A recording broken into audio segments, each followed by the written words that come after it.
Hello everybody, welcome back to my channel. Today I'm joined by Kasia and we are going to be answering some of your questions. Okay, so I asked you guys to ask me some questions about photography and filmmaking and whatnot. And as you know, Kasia is an amazing filmographer and she does some really cool social anxiety videos and videos about depression and so on, so make sure to check her out. So yeah, we're going to start answering some questions and yeah. Okay, so my first question is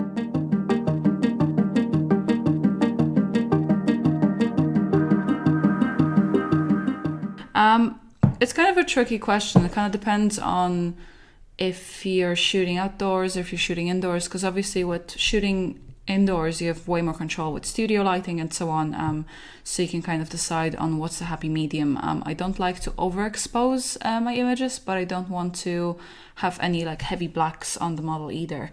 And it's much more tricky when you shoot in natural light, especially when it's overcast. I had those kind of issues in London, so where it was very, very overcast. So we would get really, really dark, kind of heavy blacks on the model. So I would just have to light it into Lightroom afterwards. But in general, I like to keep the photos quite kind of neutral in the middle and then just kind of working with it in Photoshop afterwards. No, I have not. I haven't either. Yeah, so yeah. No, not there yet. Not a lot of very famous people in Ireland anyway, so maybe I shouldn't say that.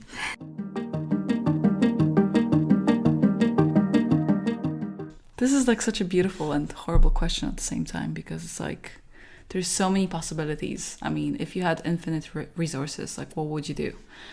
I guess I was always into like Tim Burton, so I would love to do something in that kind of scale where I would create this amazing huge set design and have this model and this, you know, those big dresses and it would just be this huge kind of, as I said, Tim Burton type production. So I think something like that. I was always dreaming about doing those shoots with like those huge, like, you know, dolls on the sets that they have and stuff, like the twice the size, like real life kind of doll and stuff. So probably something like that. And then I'll pay for like a really, really cool model, like somebody really cool, but not like Kendall Jenner type model, because like that's boring. I mean, just like a really interesting model that costs a lot of money.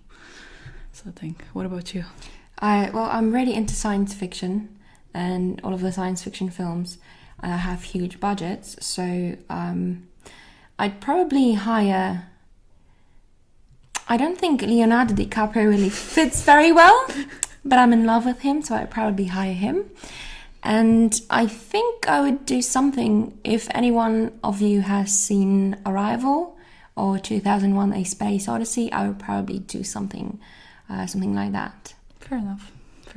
I mean, Leo DiCaprio in a space movie, sure.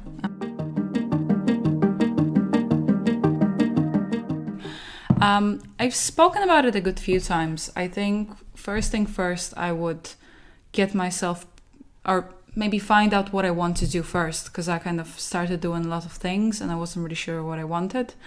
And then once I had a certain idea of what I wanted, I would kind of push more aggressively at it, or, you know, I don't know, I guess I would just like go minimal with my model tests first to get into the model agencies more easily, and then just kind of build up from there, rather than kind of going, you know, the round way and like doing all the heavy crazy projects first. They're fun, but they just don't do anything for you as a professional photographer. So what about you, Kasia? Well, I probably wouldn't go to university to study international economic relations. Well, back then I was more into photography than filmmaking, so I would probably pursue photography instead of trying to make my lovely parents happy. But on the other hand, I wouldn't say I wasted all those years, but I probably would try going into photography straight away. Well, I mean, it's mainly about, I wouldn't even say the lens, it's more about the aperture you use. So like if you use a camera on aperture like 1.4, then obviously you're only going to have a certain amount of detail in the face. If you mean for my studio shots, it's usually my settings are like usually f20, so like everything is sharp.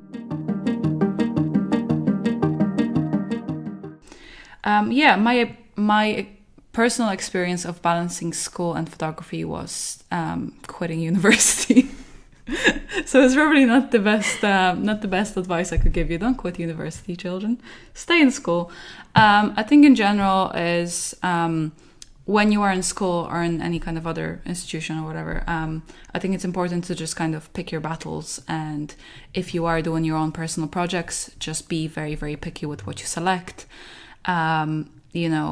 Only do projects that you really want and that are really planned carefully, and just like do fewer of them, but just do better quality stuff, I'd say. Any other tips? No. I think these were great tips. Yeah, thank you. Buying a camera would be a good start, I guess. Buy a camera, pick what you like, and just start shooting it, and just shoot until you get better at it. I think that's the best thing you can do. Color grading, definitely. It depends. When I first started photography, I would do much more color grading. Now I tend to just shoot the images in the camera, and then the way they come out, I just kind of enhance it in Photoshop afterwards. So I would work on it before the post-production.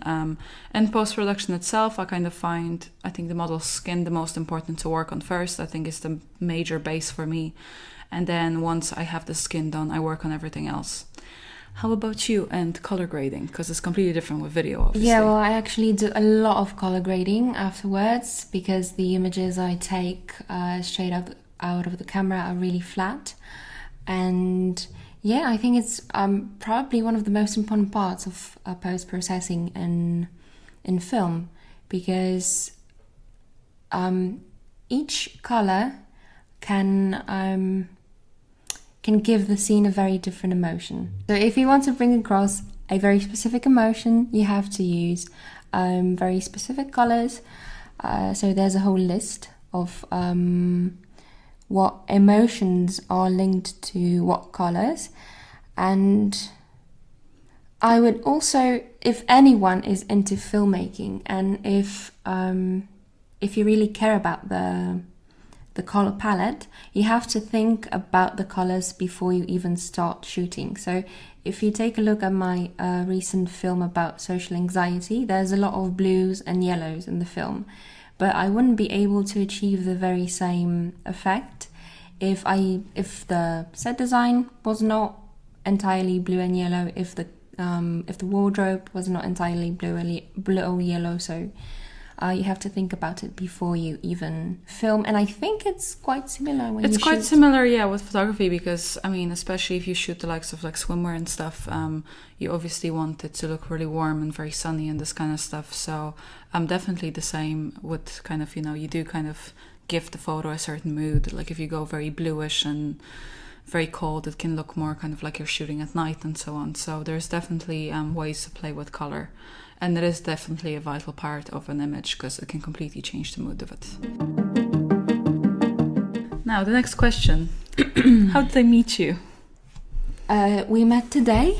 Yes, we met today officially. But we've known each other for, I think it's 10 years. Around 10 years, yeah. Kasia here was the mother of all photoblog. Yeah, sort of. So we both start. Did you start in Photoblog? Is it safe to say that you started? Yeah, definitely. Yeah, so I started in Photoblog, and when I started, she was this big deal photographer on it, and everybody looked up to her, and I kind of grew looking at her work, and I was like, oh, it's so amazing and everything. Yeah, Thank of course. you. I think everybody did. I think everybody on Photoblog where you were like, oh. And then Kasia moved on to video. How dare she, And then I just continued with photography. But yeah, we've known each other for quite some time online, and we met today in real life after 10 years. So it was quite a beautiful moment.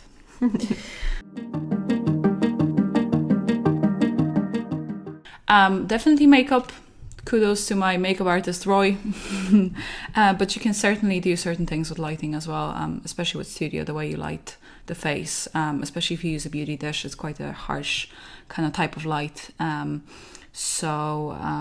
So it can definitely reflect even the natural oils in the face and the model and so on. So, but yeah, definitely a makeup artist. Get yourself a good one. It's very important.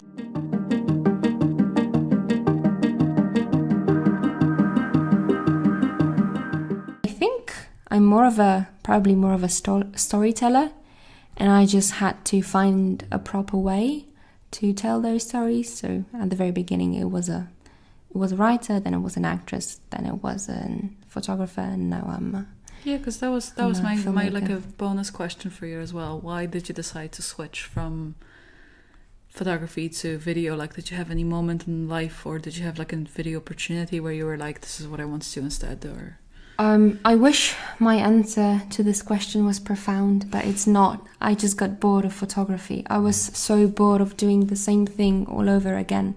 And I've tried to... I kept changing my photography style throughout the years.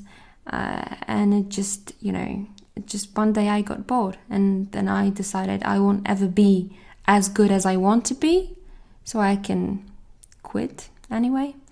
But then one day, the need to create something, the need to create art was stronger than anything else. So yeah, maybe the answer is profound after all. It is. No, but we all get bored. We all get bored, and I get it, because it is kind of hard, especially when you're kind of, obviously you were limited with your location because it's not like a fashion hub or anything like that. Yeah. So I feel like everybody kind of hits that wall once in their lifetime, where you kind of feel limited and you don't feel like doing it anymore. But I think as long as you kind of go back to something else that makes you happy.